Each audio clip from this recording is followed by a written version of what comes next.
Last horizon of the astrology इसकी अगली श्रृंखला में हम श्री झा से आज उनके द्वारा बतलाई गई ग्रह के बलाबल को देखने की प्रक्रिया, जिसमें ग्रह के अंतस्थ और बाह्यस्थ स्वरूप को या ग्रह के मुख्य बलाबल को जानने की व्यवहारिक प्रक्रिया कैसी हो, आइए हम उनसे इस बारे में बात करें।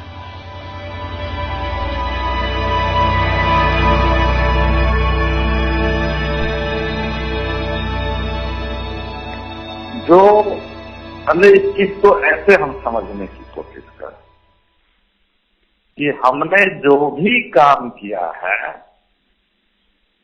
कर्म के रूप में, हमारा कर्म जो है वह बीज के रूप में समय के गर्भ में चला गया है और बीज के स्फुटन का अपना समय होता है, तो उस समय में उसका स्फुटन होगा। इस जन्म में जो उसका स्फुटन होना है, उन कर्मों का लेखा जोखा जो उस लोगों में दिखता है, क्योंकि मैंने पीछे एक बार कहा था कि जन्म क्षण बहुत ही महत्वपूर्ण है और वह क्षण जो है वो का बात काल राज्य में है और काल राज्य उस हृदय में है जो हृदय मानव शरीर में है। तो यहाँ पर हम यह समझें कि हम जब कुछ निकालना चाहते हैं बाहर अंदर से, तो बाहर बाहर कहते गए और अंदर अंदर कहते गए। तो बाहर में मैंने कहा कि ग्रह जहाँ है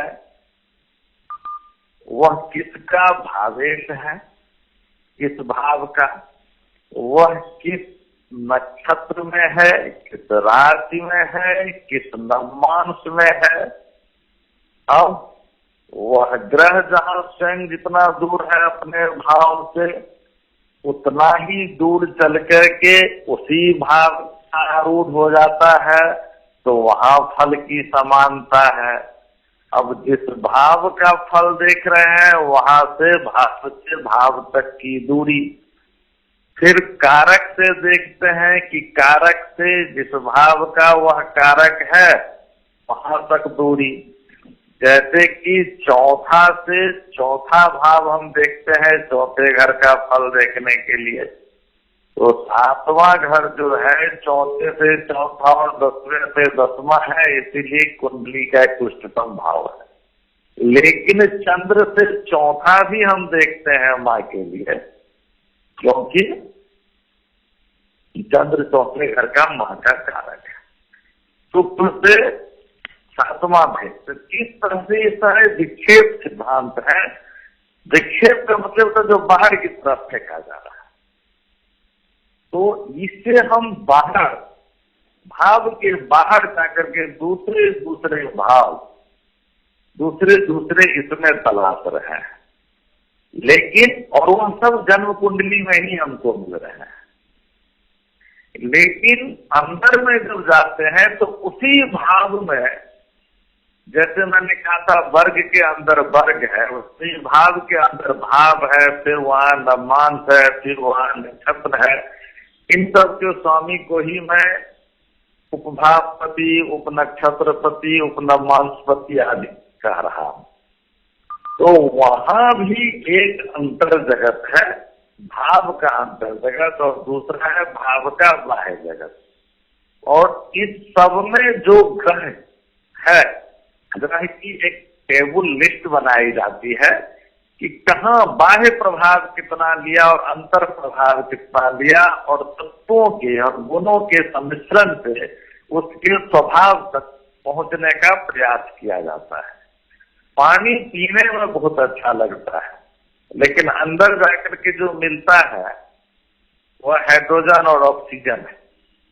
हाइड्रोजन स्वयं जल जाता है, ऑक्सीजन जलने में मदद करता है, लेकिन जब दोनों मिल जाते हैं तो पानी बना देते हैं जो आग को बुझा देता है।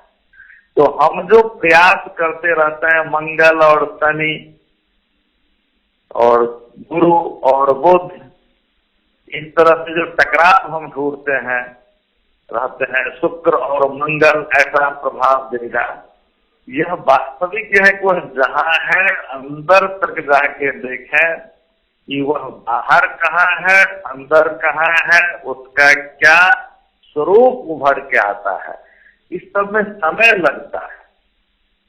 यह फटाफट ज्योतिष नहीं हो सकता है। सारी गणना अंदर की, बाहर की, फिर एक लिस्ट बना करके और गंभीर चिंतन मांगता है।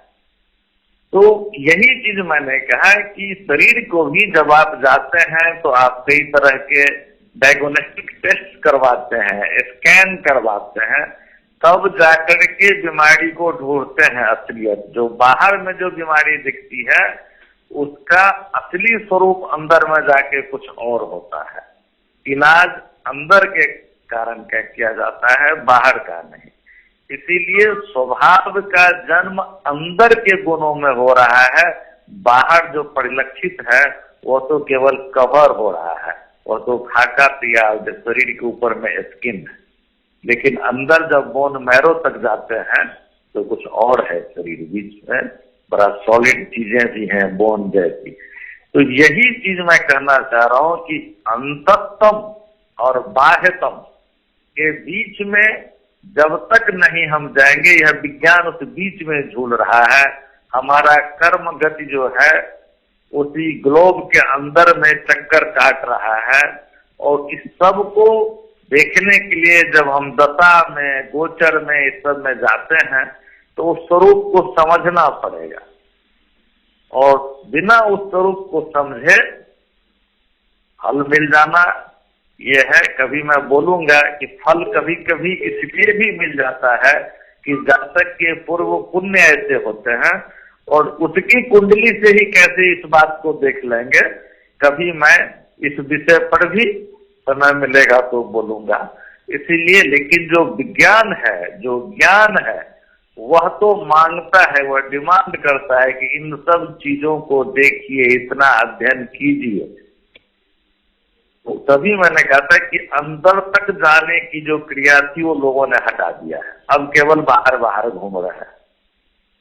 इसके लिए भी यह भी एक मेजर कारण है कि हम सही निष्कर्ष तक नहीं पहुंच पाते। बहुत बहुत धन्यवाद आपका।